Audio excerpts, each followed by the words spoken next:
Good evening. I'd like to call this meeting to order. Please stand for the Pledge of Allegiance.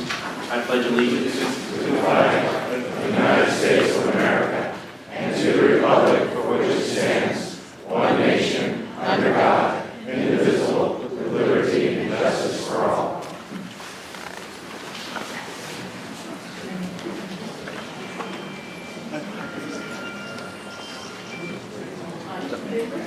What do we get taken over?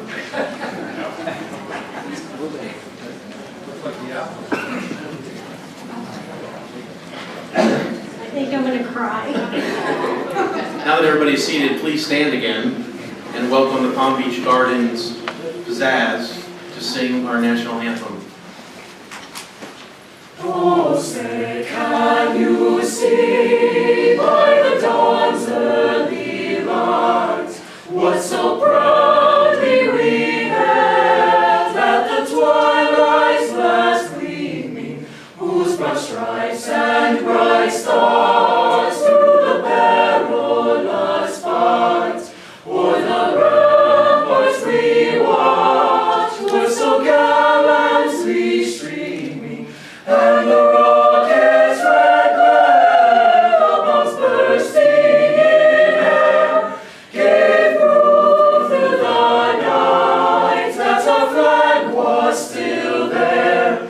Oh, say does that star-spangled banner yet wave o'er the land of the free, and the home of the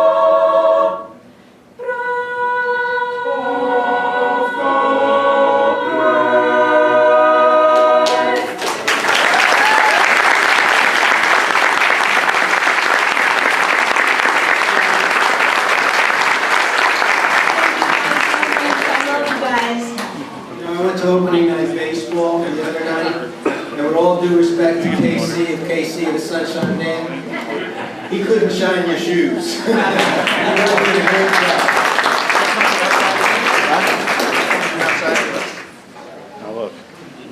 Where do we go from here? Okay, let's go to roll call. Mayor Primoroso, Here. Vice Mayor Joplin, Here. Councilmember Russo, Here, Councilmember Tinsley, Here. Councilmember Levy. Here. First up on the agenda, we've got the election, Resolution 12, 2014. Will the clerk read the title? Resolution 12, 2014, a resolution of the City Council of the City of Palm Beach Gardens, Florida, declaring the results of the general election held on March 11, 2014, providing the vote date for other purposes.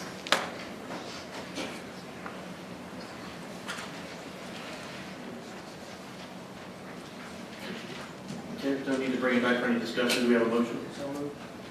Second. Motion second. All in favor, say aye. Aye. Passes 5-0. Next, we have the Minister of Oath. If I could please ask Councilmember Tinsley, Mayor Primoroso, and Vice Mayor Joplin to stand.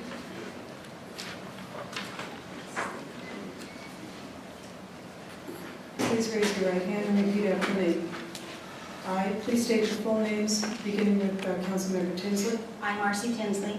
I, Robert Primoroso, I, Eric Jablin, Do solemnly swear do solemnly swear that I will support, protect, and defend That I will support, protect, and defend the Constitution and government of the United States the Constitution and government of the United States and of the state of Florida and of the state of Florida against all enemies, domestic or foreign, against all enemies, domestic or foreign, and that I will bear true faith, loyalty, and allegiance to the same, and that I will bear true faith, loyalty, and allegiance to the same, and that I am entitled to hold office and that I am entitled to hold office under the Constitution and laws of the state of Florida, under the Constitution and laws of the state of Florida, and that I will faithfully perform all the duties and that I will faithfully perform all the duties of the office of council member of the City of Palm Beach Gardens, Florida, of the office of council member of the City of Palm Beach Gardens, Florida, upon which I am about to enter, on which I am about to enter. so help me God. So help me God. Congratulations. Thank you.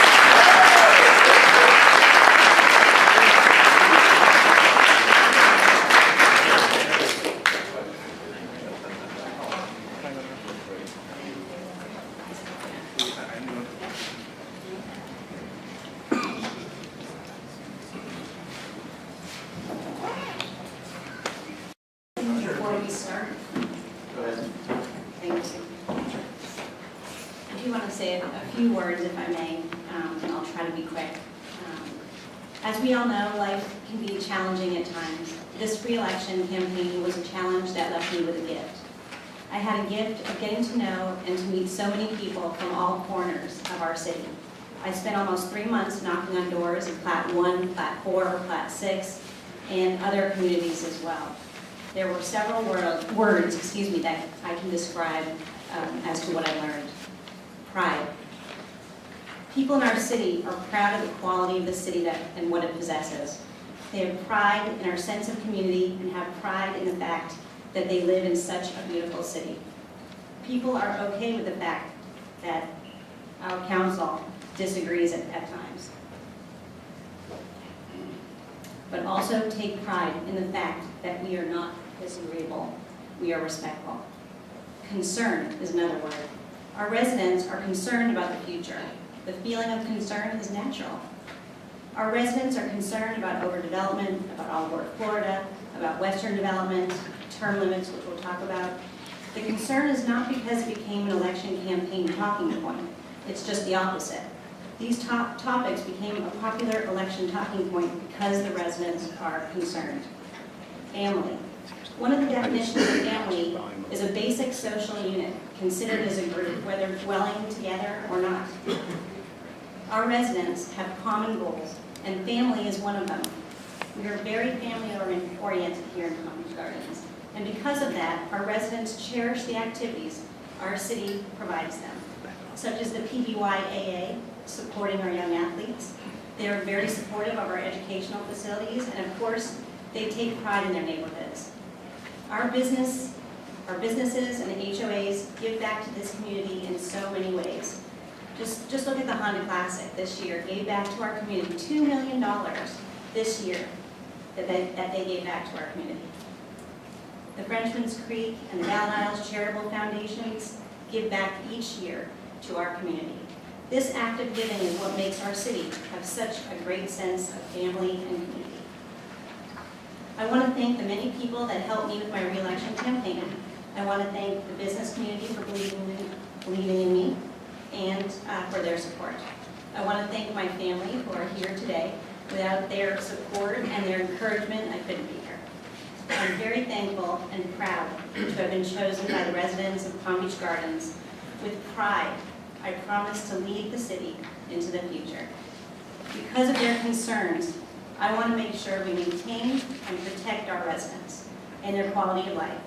And I want to encourage and support the Palm Beach Gardens families, as well as our young residents, young athletes, and students. I have many goals for this term, and I can't wait to get started. Thank you guys very much.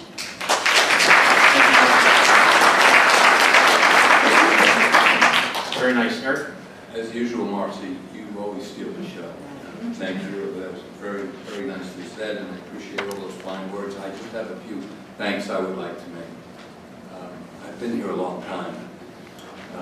Just a little less than you, Joe, but a long time. It's been a great privilege to have served the residents of this wonderful city for the past 21 years. And I'm so grateful for all those who came out to support me, to vote for me, and to re-elect me to a job that I really and truly love.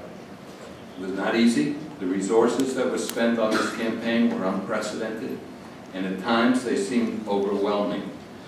But I was blessed to have so many wonderful people join in this effort to help me meet this challenge. To say that this has been the most difficult campaign of my political life would be a huge understatement. However, when you face a challenge like this one with the kind of friends and supporters I had at my side, it makes it all the more gratifying to win. I just want to thank all of you for your support. Thank you for your friendship. And thank you for helping to secure the future of our city that we all love. I promise I won't let you down. Thank you all very much.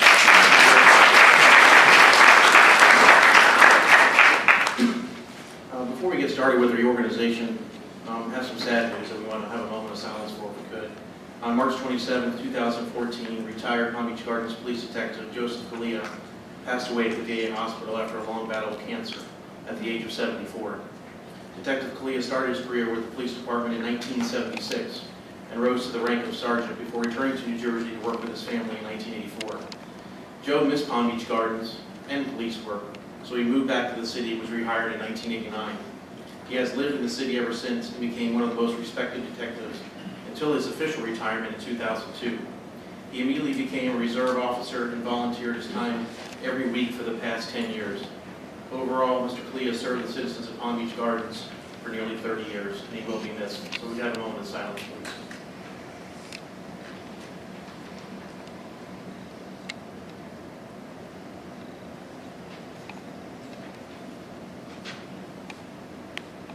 Thank you. God bless you, Joe. Next up, reorganization appointment of mayor. I'd like to move that, I'd like to nominate Bert Primoroso as mayor. I've always felt that the mayor position should be for more than 1 year, only because you're getting up to speed in a year, and then, so now that he's got the benefit of all that experience that he's had, I think we, the city, should capitalize on trying to have him do it again. I'll second that nomination. Thank you. Any other nominations? I'll close it, bring it back up for a motion. You don't need a motion. Yeah, yeah. I got a motion first Oh, and vote. second. We got the first and second. All in favor? Aye. Passes 5-0. Right, we good? I'd like to nominate, Thank you. It's truly an I'd like to honor. nominate Eric Devlin as vice mayor. I'll second that. Any other nominations? Seeing none, we got a motion and second. All in favor, say aye. Aye. Passes 5-0. Thank you.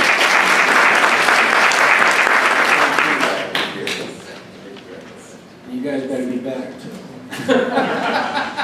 You got all that experience. Before we get started, I would just like to welcome Abby Brennan, who is the mayor of the village of Cuesta. And Abby, we brought in everybody from Gardens High School to sing for you, so thank you for coming to our meeting. Thank you. It's great to have you here.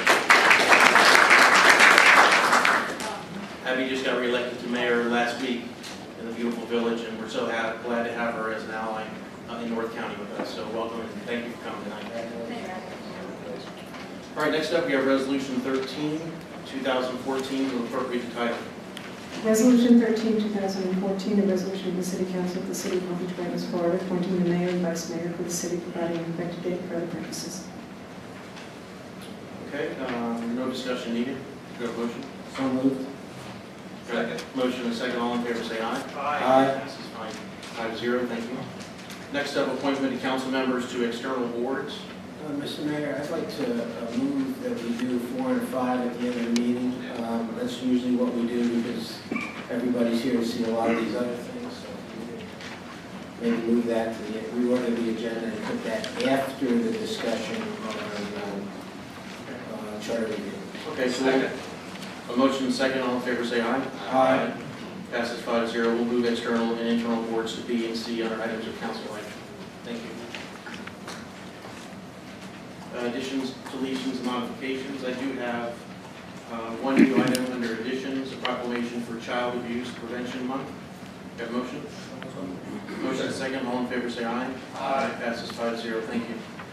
First up on the agenda, we have a comprehensive annual financial report award. Mr. Mayor, Shannon Ramsey Chessman is here to present the award. She's the Chief Operating Officer of the Finance, Chief Operating Officer of Finance for the Clerk and Comptroller's Office in Palm Beach County. Currently serves on the Board of Directors of the Florida Government Finance Officers Association and is here to present the city with a certificate of achievement for excellence in financial reporting for fiscal year 2012. Welcome.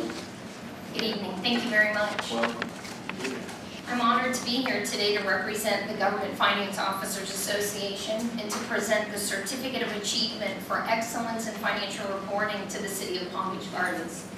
The purpose of the Certificate of Achievement program, in operation since 1946, is to encourage and assist governments in the preparation of financial reports that are of the highest quality for the benefit of citizens and other parties who have a vital interest in government finance.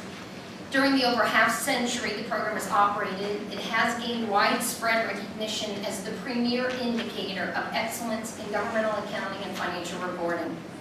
To earn the Certificate of Achievement, the City of Palm Beach Gardens had to substantially conform to the program's demanding criteria, which go well beyond the minimum requirements of generally accepted accounting principles. This is not the first time that the City of Palm Beach Gardens has received the honor.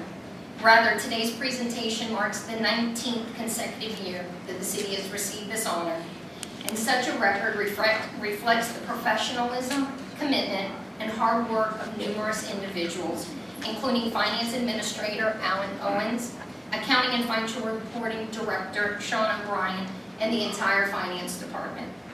It also reflects a high degree of dedication, leadership, direction, and guidance from the City Council and City Manager Ron Ferris.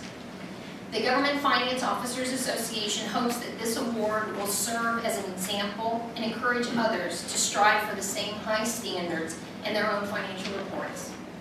Now it is my privilege, on behalf of the Government Finance Officers Association, to present to the City of Palm Beach Gardens this Certificate of Achievement for Excellence in Financial Reporting. Congratulations. Thank you very much.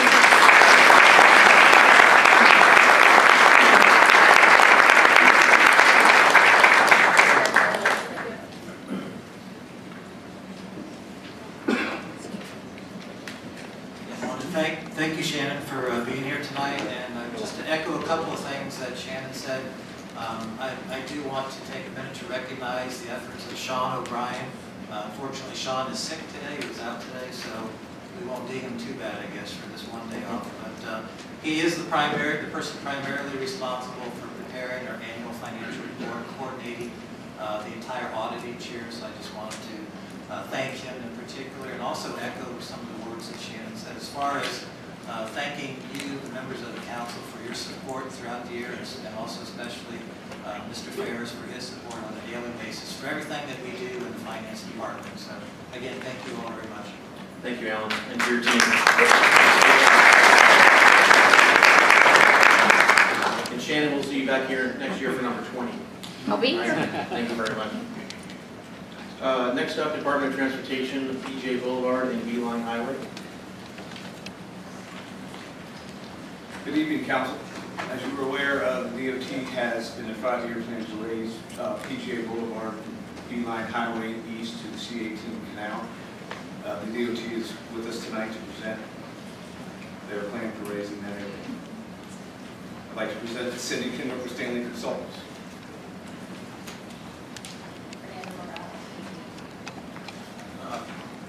Good evening.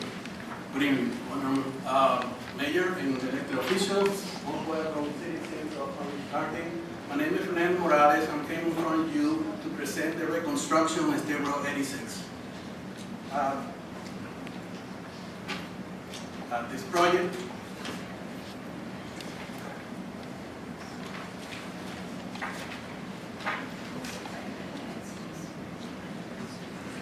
The limits of this project are from State Road 710 to the C-18 bridge that goes over the canal. We're going to reconstruct the road to alleviate the flooding that's been occurring in the past. Just a few highlights on this project. Palm Beach County Environmental Resource Management Department has requested that we put in a bridge so that they can provide some kayaking opportunities and other recreational opportunities between the slough. So that's one thing that the department has agreed to do and include on this project. Right now there's an existing box culvert out there, and we're going to plan on leaving a connection there. We're not sure if the box culvert can be extended, but we will maintain flow through that particular area. We don't anticipate any impacts to the State Road 710 intersection nor to the C-18 bridge right now.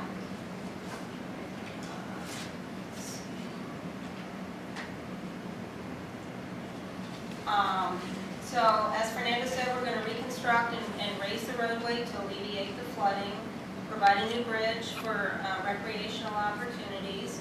We're going to provide some hydraulic connections between the slough that are not currently there now. There might be some environmental benefits to the slough by having the road raised and providing some hydraulic connections. We're not going to be increasing the capacity of the roadway. It's a 2-lane roadway now. It's going to be reconstructed as a 2-lane roadway. And here's just a picture of our typical section. As you can see, 2 12-foot lanes, a 5-foot bike lane. I think right now there's a 4-foot paved shoulder out there right now, so we're going to be adding an additional foot of paved shoulder, so that'll be good.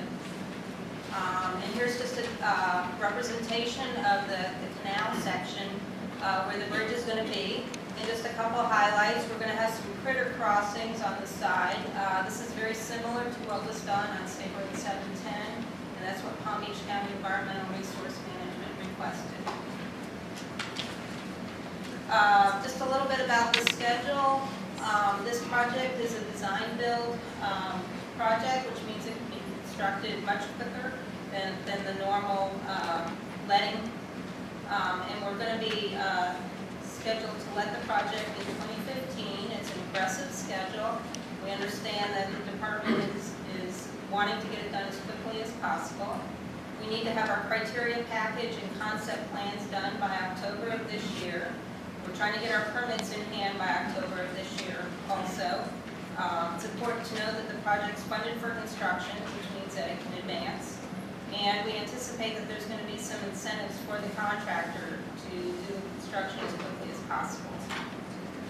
So where we are right now is we're doing the modeling to determine the road elevation, what hydraulic connections might be needed, and we're determining the environmental effects and benefits of the slough. We're preparing the conceptual roadway plans and bridge plans and the criteria package, and we're working with the agencies on the permitting process. And we'd like to get a public information meeting scheduled as quickly as possible. We met with the engineering staff on March 13th, and they suggested that we get on the agenda. So we're here tonight to tell you about our project. And we'd like I said, we'd like to have the public information meeting probably within the next month, if possible. And we're continuing our coordination with the agencies. We're looking at some construction alternatives. We'd like to get this done as quickly as possible, and one method to do that would be to close the road down completely and just let the contractor get in there and get his work done just as quickly as he can. This reduces the cost, it reduces the construction time, and we anticipate that it would maybe take 6 months, maybe even less. It reduces the environmental impacts. As you know, there's wetlands along the project, and we're working with the agencies to try to minimize those impacts with the permitting process. The traffic volumes are relatively low, so we think that this might be an option to consider. We would, of course, if there's a detour, we would detour on state roads, on county roads, not the local roads. And we would anticipate that the delay would be about 15 minutes, longer than what it would take if the road were open. And of course, we would coordinate any road closures with the emergency services. And this just shows some possible detour routes. You started here, and you went down to North Lake. You could maybe take the turnpike or go over to Military Trail and up. So right now, this link takes maybe 4 or 5 minutes. And if you went around this way, it would take about 19, so it's about 15 minutes longer. We've driven it a couple of times. And of course, another construction alternative is to do a phased construction, which means that traffic would be maintained either with 1 lane or 2 lanes, but that would require building a temporary road, having some barrier wall out there, and it would be impacting the wetlands. And of course, if we just had a 1-lane road opening, there would be some delays with flaggers, so we would anticipate that the length of time for that construction would be about 18 months to 2 years. And of course, the permitting agencies would not be quite as happy with this alternative. With that, I'd like to thank you for the opportunity to be here. If there's any comments or questions? I mean, I have one. I gotta tell you, the permitting agencies wouldn't be that happy. You don't want to be around when you start having these public information meetings and you start having to talking to the residents it's going to impact. This is going to be a disaster because North Lake Boulevard can barely handle the traffic that's on it today. And now what you're going to do is route all that western Calusa traffic to North Lake Boulevard.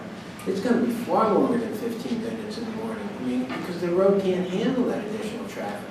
I understand at maybe 3 o'clock on a Sunday afternoon it would be 15 more minutes. But this is gonna be a disaster. I mean, this is gonna be something that no one's gonna be able to live with. I mean, this is PGA Boulevard is the main artery, and the amount of traffic that goes on that road can't be handled by the other road.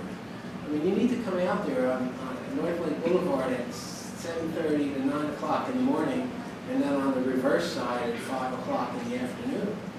I mean, I don't think it's a good alternative. I mean, I really think that, I know it may take a little longer, but I just think you don't have another resort. And when the residents start coming out, I'm just giving you a heads up. And I support the residents. I mean, this is going to be, and most of the residents I'm supporting aren't even in the city. They're out in western Palm Beach County, but they're our neighbors, and we work for them just as much as we work for the residents inside our city. So I think there needs to be a better solution. Yeah, definitely, the department is doing what the residents want to do.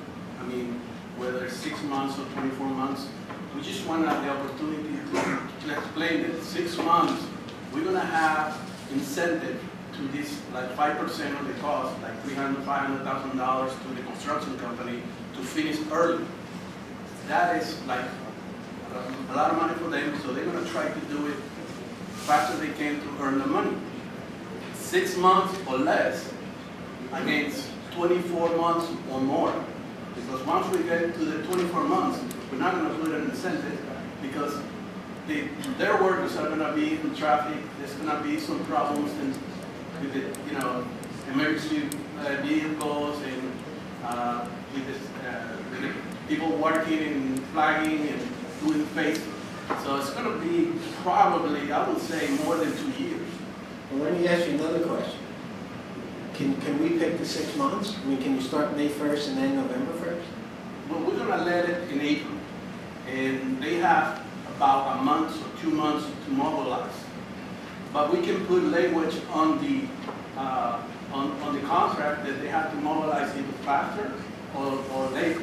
The only way you're going to be able to sell the residents, at least if it's done before the impact of the snowbirds comes back, yes, before November 1st, maybe it's something that might be talked about. Yes, and then if we started right after, a month after, so it would be probably June when we start, 6 months after June or less. That against 24, maybe 36 months. And the other problem is the agency. They pursue 6 months as a temporary impact. More than a year, they don't consider that a temporary impact to the wetlands. So they may require more, I would say, restricted time. We also have environmental issues with some birds that if they are in there nesting, then we probably have to shut down the construction while they're, between those days. Then it makes it longer. Just one last thing, I'll let the other council So- know. You met with Commissioner Balashet? Cal, you know about that? You met with our commissioner that No, we represents haven't. people? Well, you need to be talking to him too. Yes, and then that's what I'm saying. We haven't even touched the issue of the environmental issue. This is construction costs only for building it. So if we get into the, environmental issues with the birds and some other ones, we may get it longer. We may be shutting down between their nesting time. We have, and I understand environmental issues, but we have issues with negative impacts to our residents and to our neighbors.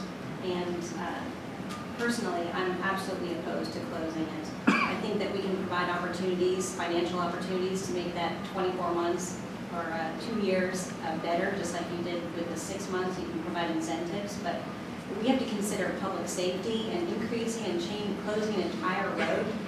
That increases our response time to the neighborhoods that are out there. That's a major impact. I understand the impacts to the environment, but we have to consider the impacts to the residents as well. And I agree North totally. Lake, We're going to do what the residents you want to do. Understand. In addition, North Lake is already crowded, like Commissioner Russo said, and the detour will just promote people to cut through PGA National, which would impact another neighborhood that is now adversely affected that as well. So we have to consider all of these things, and that's why I'm absolutely against closing it. If it takes a little bit longer, and I think the agencies need to consider the negative impacts, not just to the environment, but to the environment of our neighborhoods and to our residents as well. Okay, hold on, all right. have to agree with my colleagues here on the council. I live in PGA National.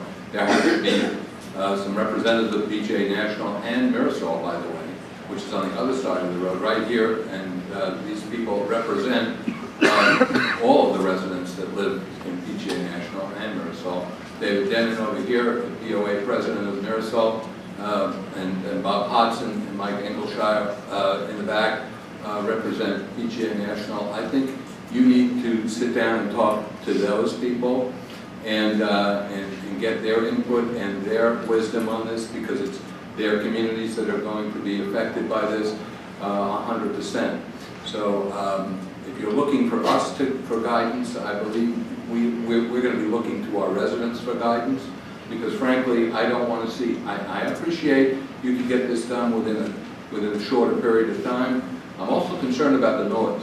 I have to tell you, there are residents that live along PGA Boulevard, and I don't know whether you have to de-water this road or what you need to do. There are pumps. There's a lot of construction noise involved in this, and I remember when Mirasol itself was being built, and the noise that presented itself to the people who lived across the street from PGA National was horrendous. So you need to talk to these people. These are the people who are going to be affected the most by it. And I suggest that before you leave here tonight, you introduce yourself to David Denon and to Bob Hodson, and get with them and talk to them. Yeah, the ultimate goal of the department is to please do whatever the people of Palm Beach County want to do. Because ultimately, we're going to do what our residents want. Exactly, and we're not set in 6 months or 24 years. Either way, our goal is to build this road. We're just saying that our point of view is that it's 6 months of inconvenience against 24, 36 or more. I believe it's 6 months will, if we try to sell. I appreciate that, I do. And I appreciate the fact you're doing this, because frankly, that road is at risk because of the rising waters in the C-18. So it's about time it got done. I was just going to make a motion to authorize the mayor to send a letter to Commissioner Balashay, but he's here now, so he got here just in time. I'll tell you, that's service, huh? David, do you have any comment? Yeah, I do. First off, when you did your studies, did you look at the location of our fire stations? Yes. Okay, so you know Fire Station 4, which services Calusa and that area out west, would be cut off from servicing that area with the 6-month plan. We know. So you have to service that from Fire Station 3, which will probably take 8 to 10 minutes longer to get there. We're probably going to have for emergency vehicles, the way they can go through, that can be worked out.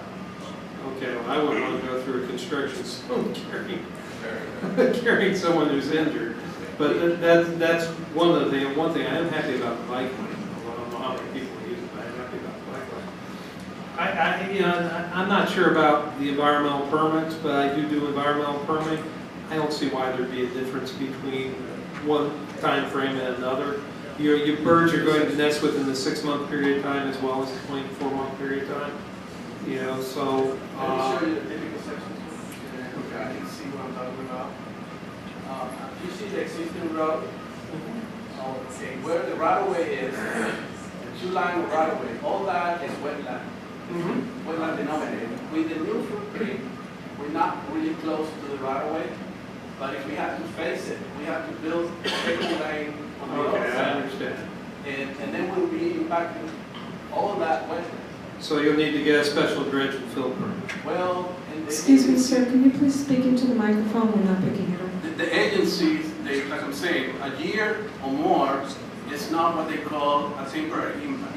So they will require some other CGOs, and we will get into probably, we're not going to be able to let it by the time we say, and maybe delay. It all depends what the agency want to do. Okay, and you have to permit that through Durham? Well, we have like the Corps of Engineers, South Florida Water Management District, and some other agencies. And my other question is, we can't close that road. It's a public safety issue. You can't close that road. It's an important corridor. The only other east-west corridor, because Donald Ross's right-of-way has been taken off of the thoroughfare plan, is North Lake Boulevard, and then you're going all the way south to Okeechobee, I think, to go east-west. out there. So in north, I think you have to go up to Indiantown. So, that's just about the only game in town, so I can't be in favor of closing that road for a period of 6 months. My other concern is there's a series of piezometers along that road that monitor the water levels. Are those going to be destroyed, and if they are destroyed, are they going to be replaced? I don't know if we're going to destroy them. We'll take a look at that. Okay.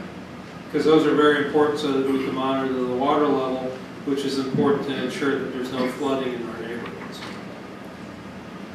The ultimate, we're gonna do what's best for you. Us, we're here just to build a road. I just want the opportunity to be in front of the citizens of Untitled, try to explain it. For me, it would be easier just go in the 24 months and I don't have the headache to listen to a lot of people against me. I would like to have an opportunity to explain to them. Fernando, you learn quickly. You learn quickly on the 24 months, we like that. If it will help, I'll come out with a bucket of cold patch and a spud bar. Just get some more flag guys out there, that's all we can tell you. We'll volunteer to hold the flag. But I think So I just wanted the opportunity, we want to present it in front of you guys, and then we want to present it in front of the citizen. We have a schedule, one meeting or more, whatever it takes, to try to get a buyout into the closing. If it's not, then we're going into the 26 or whatever it takes. But I want the opportunity to be in front of the citizens of Palm Beach Garden. I understand there's going to be a lot of opposition. I'm just trying to explain it, the 6 months. It's not that bad considering that 36 months, because once you have one lane, then you're going to be really going 30 miles, 50 miles. There's going to be a lot of delay there. It's not going to be a normal position. It's going to be one lane, couple cars, flag it. The other car, people get very anxious when they're waiting just 2 miles for the other car to come along. Okay. Well, we'll discuss that more at the workshop, but thank you very much for coming tonight. We appreciate it. Thank you. We would also like to request that maybe we use one of the city buildings or one of the rooms to have our public information meeting. Yeah, we can coordinate that as well, maybe get it on our website as well. So, thank you very much for coming tonight. Appreciate it. Thank you. And Commissioner Val, thank you for coming tonight. Appreciate you being here. Can we put that on our marquee sign? Yeah, we have a workshop. Yeah, we'll look into that as well. Thank you. Next up is the All Aboard Florida update. Charlotte? Good evening, Council. Charlotte Krasinski for the Record Community Services. Get out of FDOT's PowerPoint.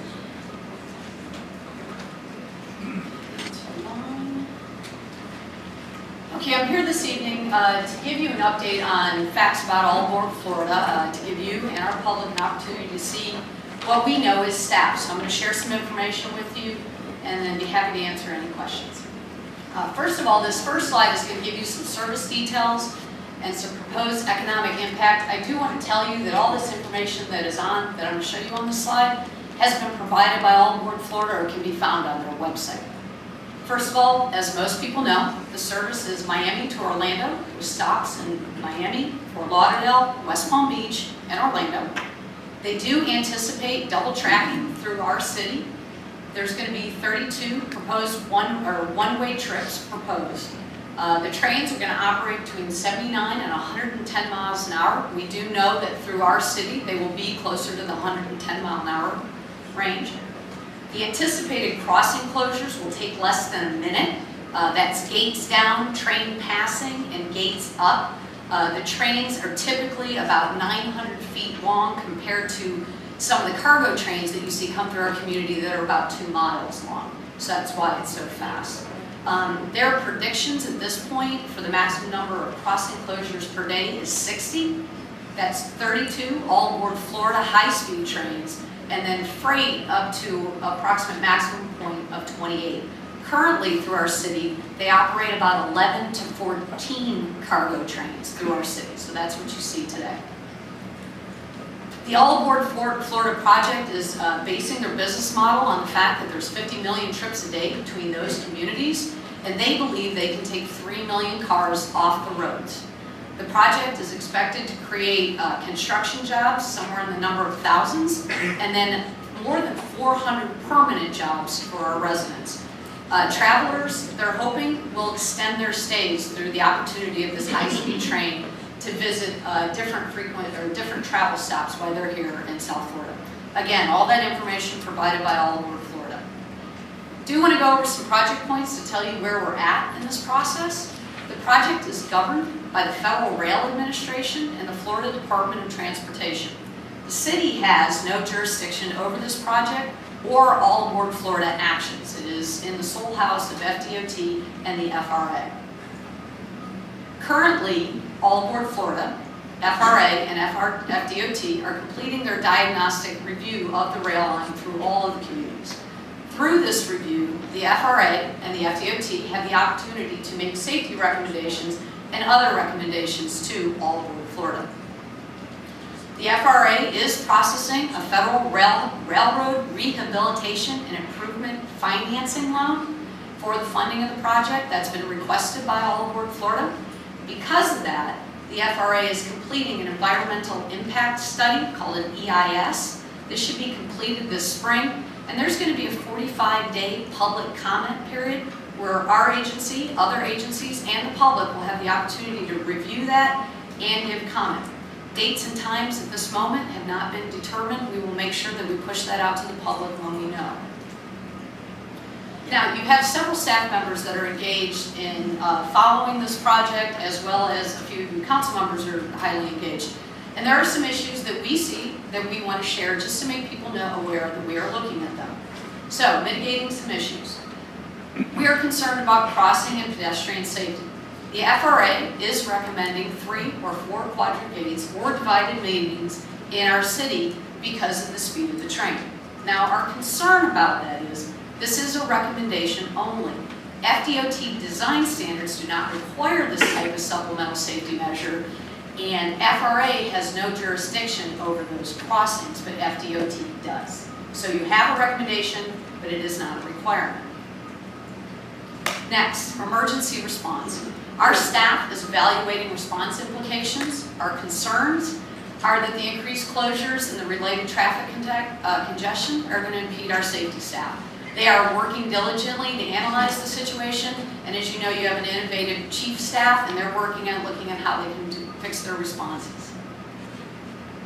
Traffic congestion. Increased train traffic increases with the number of closures per day.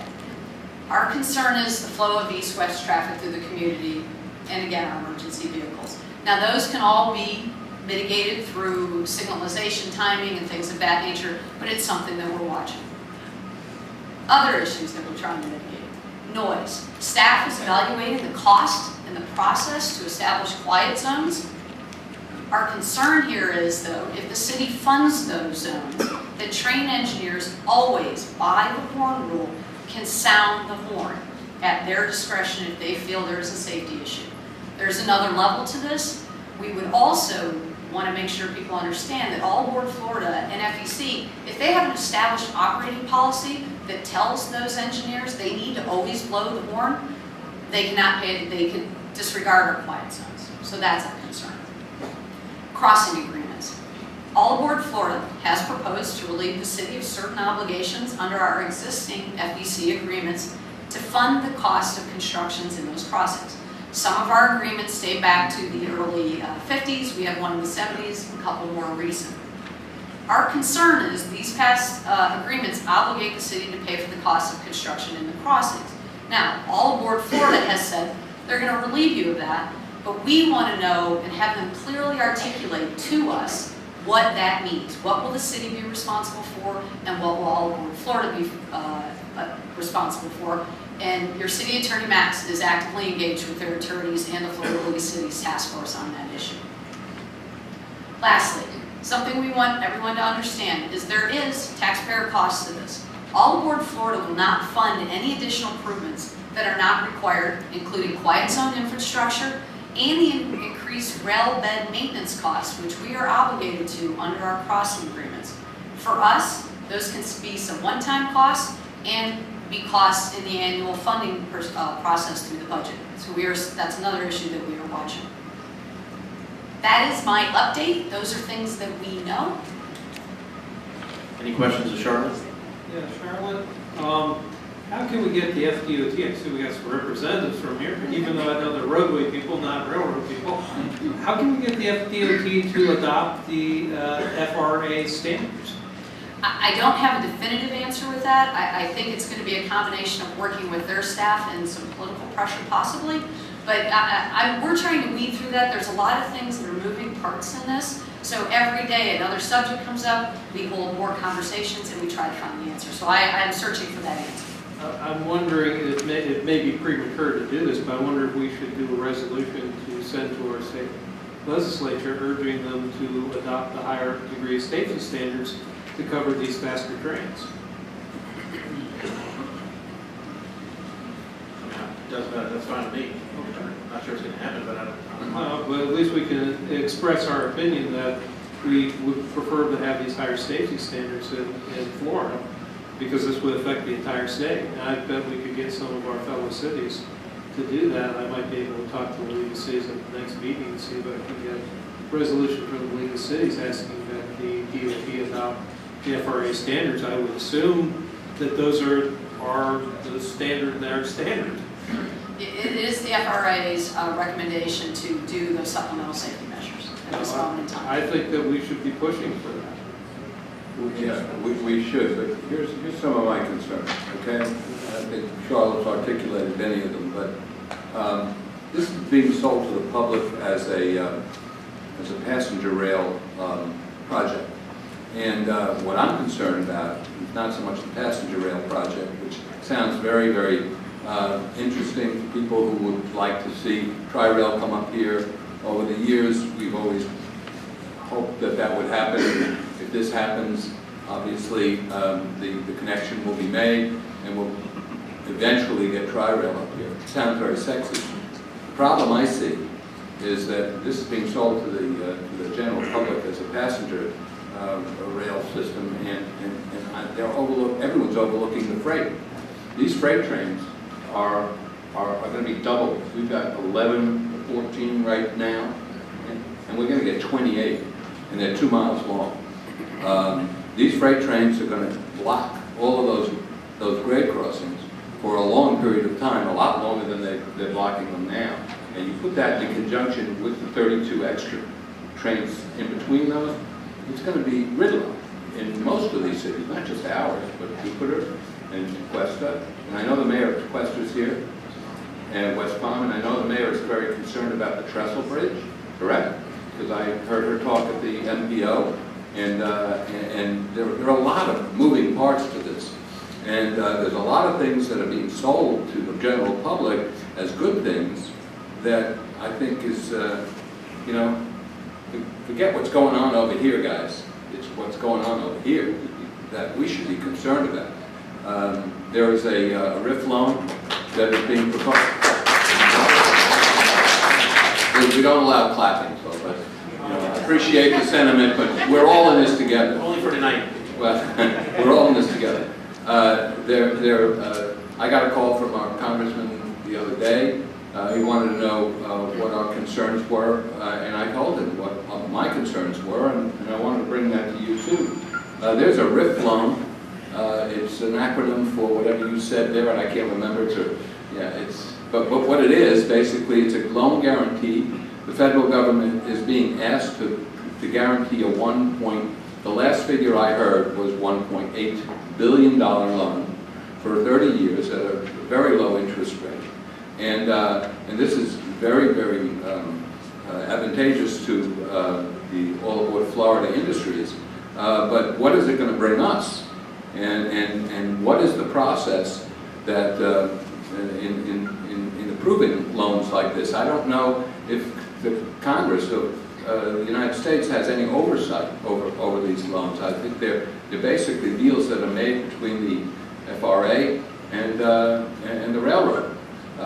Do we have any input? Do we have any leverage over this? I mean, these are all questions I think we need to ask, because there are more and more people emailing me, and I know you're getting emails from residents that live along this track right away, who are concerned not only about they're concerned about the noise for the passenger rail. I mean, these 2 mile long trains are going to take forever to get through the intersections, and they're going to make a heck of a lot more noise than we have now.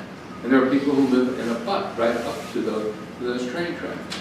So there are a lot of questions here that need to be answered, and I think a lot of cities are starting to wake up about this. And I hope that in the future we start asking these hard questions and start to push back a little bit, because it's not all a panacea. It just isn't. It's not worth Tri-Rail coming up here to have to deal with this. Tri-Rail's got nothing to do with it, because Tri-Rail we can bring, that's easy, that's not even part of this. But the most frustrating thing I see about this, yeah, only because there's going to be double tracks put in, and then there'll be a track that it can be put.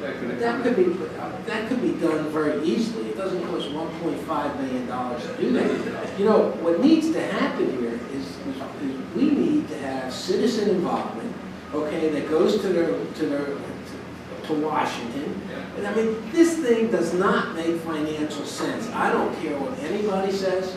I mean, this is a financial, you know, where's that bridge to nowhere? Now we got a train that's going to somewhere that nobody actually needs. You know, and I know they're going to tell me if you look 50 years out and the growth and so forth, but what it's going to wind up costing, or you just said about the 1.5 billion, that's without the mitigation that's going to have to be put into every city because the roads are no longer going to work. I mean, this is an absolute disaster. It seems like, the train's left the station, the train's on the track, and it's all there. But let me tell you something, we need citizen involvement. We need to educate the public, because they need to understand that they're paying for this. You're paying for this in tax dollars. And this is something that's not needed. Not true. Well, it's not true. Okay, well, somebody's paying for it. Okay, they're going to say they're paying, but they're paying for it with a guarantee. Maybe how you can come up and tell us who's going to pay for it. But my point is, if it doesn't make financial sense, who's going to wind up paying for it? Yeah, It's going to be the government. There's a loan guarantee out there which is being negotiated today without any public input. Well, Maybe you can give us. I'll give you the benefit of both the MPO, which you sit on, and my involvement with this project. It's a $1.5 billion private investment, which includes equity and debt. The debt portion is a guaranteed loan by the federal government, which they do with every railroad. They're not getting any special treatment.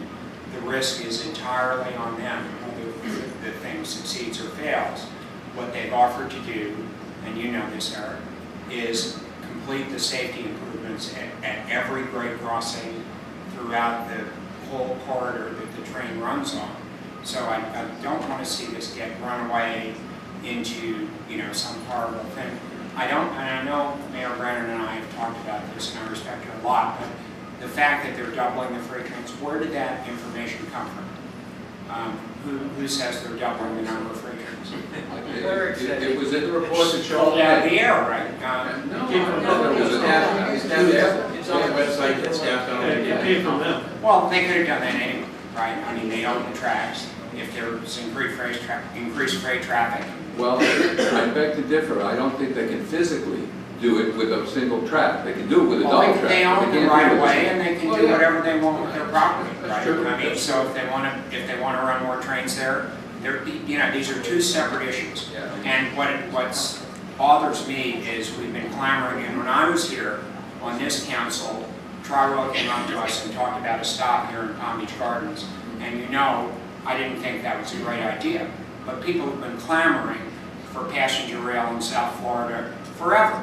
And this is the first privately funded project that's going to demonstrate whether that could obviously work or not. If it works, then we do the coastal link, we move Tri-Rail up here, and it's at no cost to the taxpayers rather than any cost to the taxpayers. So, if we give lip service to the fact that we want increased passenger rail here, then and somebody's doing it at their own risk, then I think we need to support it.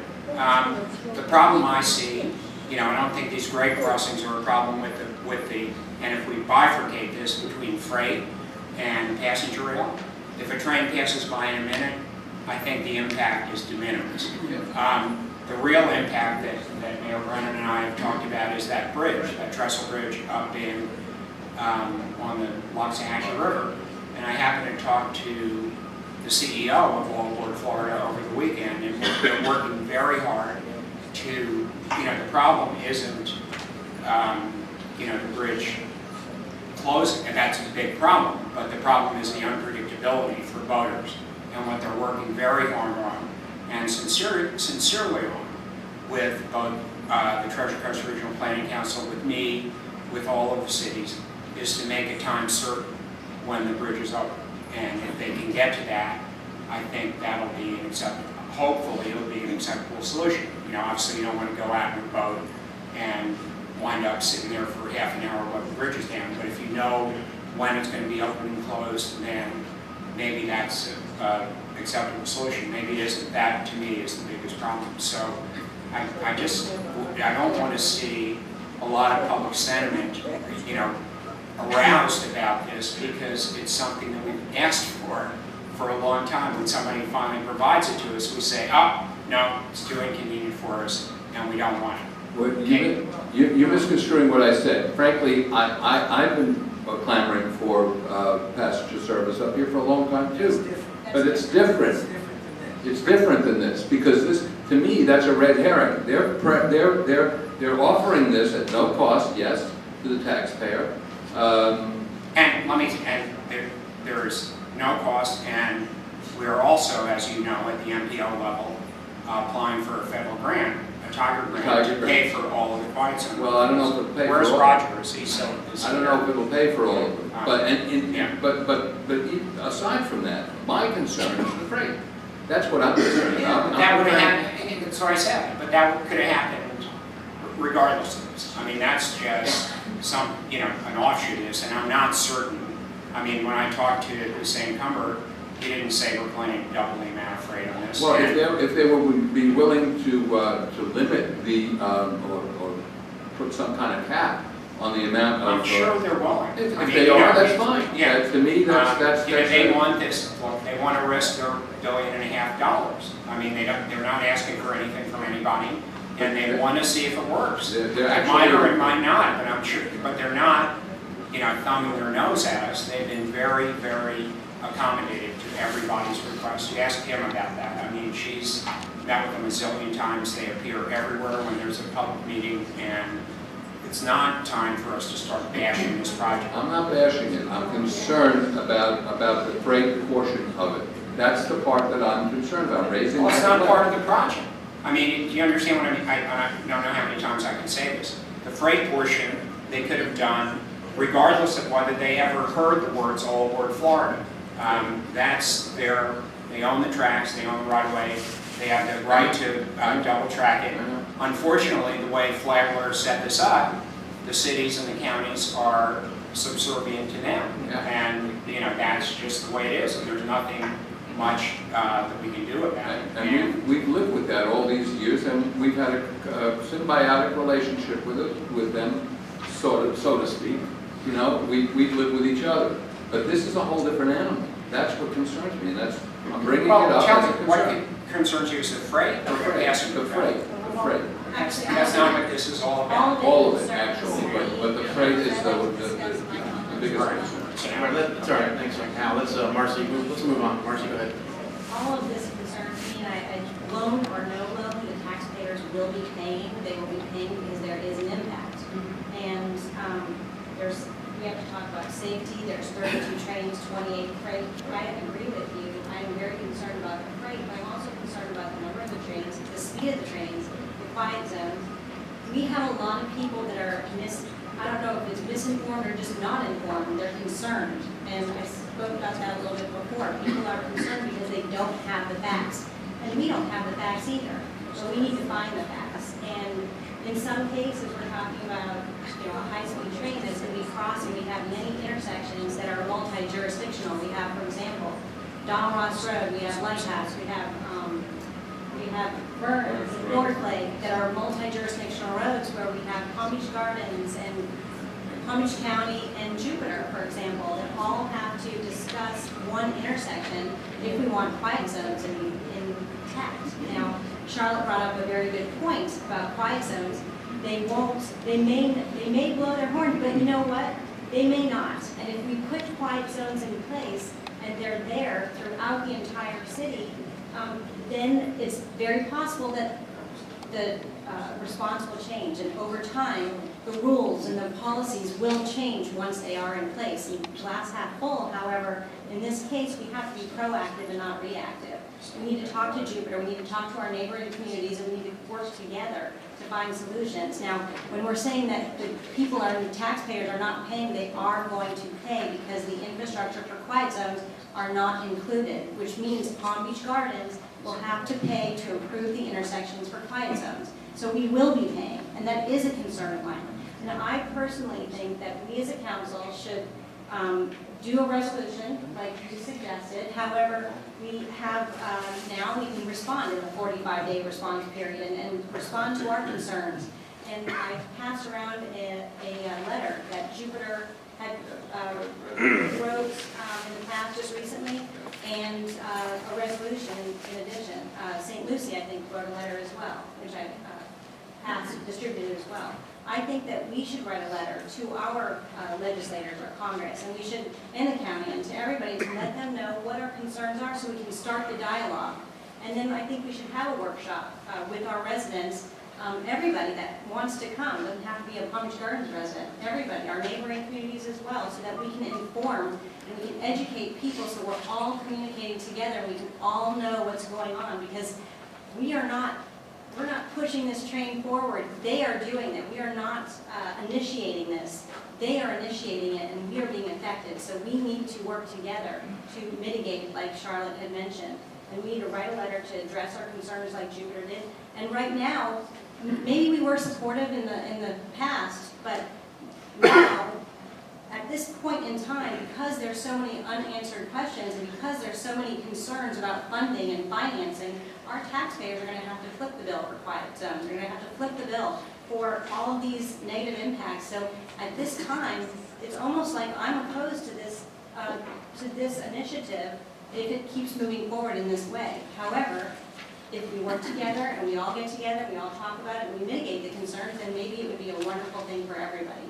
But at this time, there's too many concerns to not address. And they are concerns, okay? Absolutely. I'm not against it, but I don't want to wake up one day, any of us wake up one day, because it's a private enterprise, find out that this has been built in our city, and the unintended consequences of all of these things are real. Absolutely. So we need to, just like you say, we need to address these concerns and make the FRA when you're talking FECI about aware of it. Trains and 28 trains and gate crossings, we have a fire station that, for example, that's on the east side of A1A that's supposed to be taking care of all the residents on the west side of A1A, literally across the train tracks. But if there's all these crossings and all of the time that's lost for the intersection, we need to make sure that we discuss that or look into that. I don't think that's true, though. I think where our fire stations are built, we can cover it with the current train crossings. I don't think that's correct. We have 2 stations on the east side, we have 3 stations. What's that? Yeah, but there's a fire station. It just is a lot farther away. But it's not that much further. It's still in a positive response line. Right. No, but that's the way. That's why we built. We didn't build Frenchman's Reserve Fire Station for Evergreen. We built that for the other side of the tracks. We just need to look at all of these things along the entire FEC railroad to make sure and to be proactive. That's my point. Okay, County Station 19 is not too far. Oh, one final point, which I want to make here is, if we don't fund the quiet, one thing, we don't know if they'll blow the horns if we do establish a quiet zone, but we do know that they will blow the horns if we don't. Absolutely. So I believe that, an investment in quiet zones is probably well worth it. Absolutely. But then again, we have to remember that we have to work together with our We're going to work together. We're going to work together, whole North County like we do on a lot of projects. So let's get away from all that. Staff's very informed, up to date on a lot of stuff. We get informed about stuff. So things are changing from time to time, and we'll get more actively involved. We will talk about workshops. We will talk about North County collaboration and meet with the cities and do some stuff. So that's, I don't want the residents to think that we're talking for 20 minutes because we never heard of all over Florida. That's not the case. Absolutely. We know what's going on, but it's an ever-changing environment. We need to stay on top of it. Charlotte, I know you're doing a great job with that. Continue to inform us of what's going on. As the points come, we'll get to a workshop start talking with the cities, have maybe one big one together, and start letting the residents know the additional facts of what's happening instead of just reading the paper or getting stuff from a source that's not accurate. So thanks for your help, I appreciate that. Direct staff to write letters in place. You get that?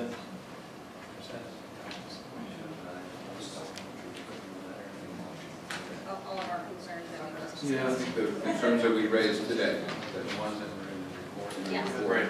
And also, I'd like, something along the lines of DOT promulgate rules to adopt the FRA standards. Yeah, you're absolutely right. Okay. Thank you. Let's move on. Thank you, Charlotte, again. Appreciate the update.